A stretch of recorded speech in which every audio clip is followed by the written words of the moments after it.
Berfirmanlah Tuhan kepada Musa, "Pergilah menghadap Firaun dan berbicaralah kepadanya. Beginilah firman Tuhan, Allah orang Ibrani. Biarkanlah umatku pergi, supaya mereka beribadah kepadaku. Sebab jika engkau menolak membiarkan mereka pergi, dan masih menahan mereka, maka ternakmu yang ada di padang, kuda, keledai, unta, lembu sapi, dan kambing domba, akan kena tulah Tuhan, yakni kena penyakit sampar yang dahsyat. Dan Tuhan akan membuat perbedaan antara ternak orang Israel dan ternak orang Mesir, sehingga tidak ada yang akan mati seekor pun dari segala ternak orang Israel." Selanjutnya Tuhan menentukan waktunya. Firman-Nya, "Besoklah Tuhan akan melakukan hal itu di negeri ini." Dan Tuhan melakukan hal itu keesokan harinya. Segala ternak orang Mesir itu mati, tetapi dari ternak orang Israel tidak ada seekor pun yang mati. Lalu Firaun menyuruh orang ke sana, dan sesungguhnya lah dari ternak orang Israel tidak ada seekor pun yang mati. Tetapi Firaun tetap berkeras hati dan tidak mau membiarkan bangsa itu pergi. Berfirmanlah Tuhan kepada Musa dan Harun, "Ambillah jelaga dari dapur peleburan serangkup penuh, dan Musa harus menghamburkannya ke udara di depan mata Firaun.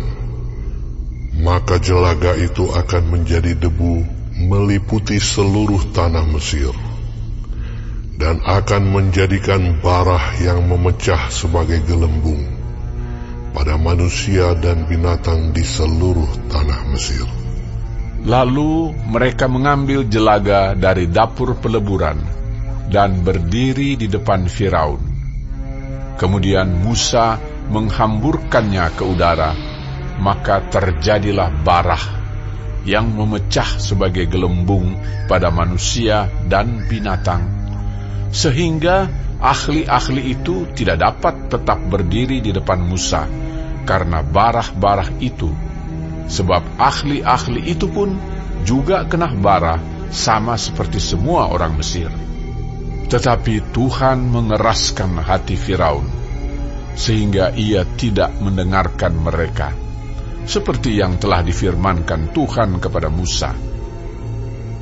Berfirmanlah Tuhan kepada Musa, "Bangunlah pagi-pagi dan berdirilah menantikan Firaun, dan katakan kepadanya, beginilah firman Tuhan, Allah orang Ibrani. Biarkanlah umatku pergi, supaya mereka beribadah kepadaku. Sebab sekali ini aku akan melepaskan segala tulahku terhadap engkau sendiri, terhadap pegawai-pegawaimu dan terhadap rakyatmu, dengan maksud supaya engkau mengetahui bahwa tidak ada yang seperti aku di seluruh bumi. Bukankah sudah lama aku dapat mengacungkan tanganku untuk membunuh engkau dan rakyatmu dengan penyakit sampar, sehingga engkau terhapus dari atas bumi? Akan tetapi, inilah sebabnya aku membiarkan engkau hidup, yakni supaya memperlihatkan kepadamu kekuatanku, dan supaya namaku dimasyurkan di seluruh bumi. Engkau masih selalu menghalangi umatku, sehingga engkau tidak membiarkan mereka pergi. Sesungguhnya besok kira-kira waktu ini, aku akan menurunkan hujan es yang sangat dahsyat, seperti yang belum pernah terjadi di Mesir sejak Mesir dijadikan sampai sekarang ini. Oleh sebab itu, ternakmu dan segala yang kau punyai di padang, suruhlah dibawa ke tempat yang aman. Semua orang dan segala hewan yang ada di padang dan tidak pulang berkumpul ke rumah akan ditimpa oleh hujan es itu sehingga mati. Maka siapa di antara para pegawai Firaun yang takut kepada firman Tuhan, menyuruh hamba-hambanya serta ternaknya lari ke rumah. Tetapi siapa yang tidak mengindahkan firman Tuhan, meninggalkan hamba-hambanya serta ternaknya di padang. Berfirmanlah Tuhan kepada Musa, ulurkanlah tanganmu ke langit, supaya hujan es turun di seluruh tanah Mesir, menimpa manusia dan binatang, dan menimpa tumbuh-tumbuhan di padang di tanah Mesir. Lalu Musa mengulurkan tongkatnya ke langit, maka Tuhan mengadakan guruh dan hujan es, dan api pun menyambar ke bumi, dan Tuhan menurunkan hujan es meliputi tanah Mesir. Dan turunlah hujan es beserta api yang berkilat-kilat di tengah-tengah hujan es itu. Terlalu dahsyat, seperti yang belum pernah terjadi di seluruh negeri orang Mesir sejak mereka menjadi suatu bangsa.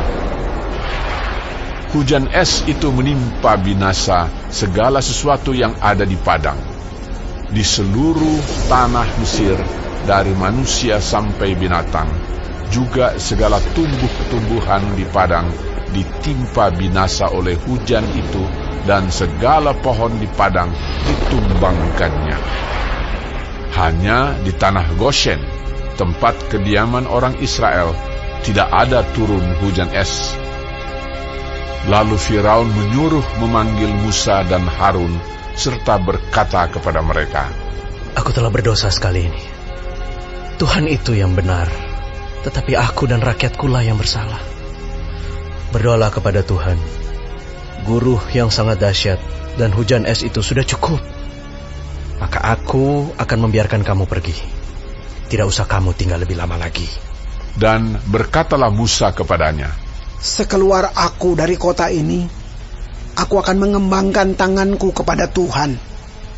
Guruh akan berhenti dan hujan es tidak akan turun lagi, supaya engkau mengetahui bahwa bumi adalah milik Tuhan. Tetapi tentang engkau dan para pegawaimu, aku tahu bahwa kamu belum takut kepada Tuhan Allah. tanaman rami dan jelai telah tertimpa binasa, sebab jelai itu sedang berbulir dan rami itu sedang berbunga. Tetapi gandum dan sekoi tidak tertimpa binasa, sebab belum lagi musimnya. Lalu keluarlah Musa dari kota itu meninggalkan Firaun. Dikembangkannyalah tangannya kepada Tuhan, maka berhentilah guruh dan hujan es, dan hujan tidak tercurah lagi ke bumi. Tetapi ketika Firaun melihat bahwa hujan es dan guruh telah berhenti, maka teruslah ia berbuat dosa. Ia tetap berkeras hati, baik ia maupun para pegawainya. Berkeraslah hati Firaun, sehingga ia tidak membiarkan orang Israel pergi, seperti yang telah difirmankan Tuhan dengan perantaraan Musa.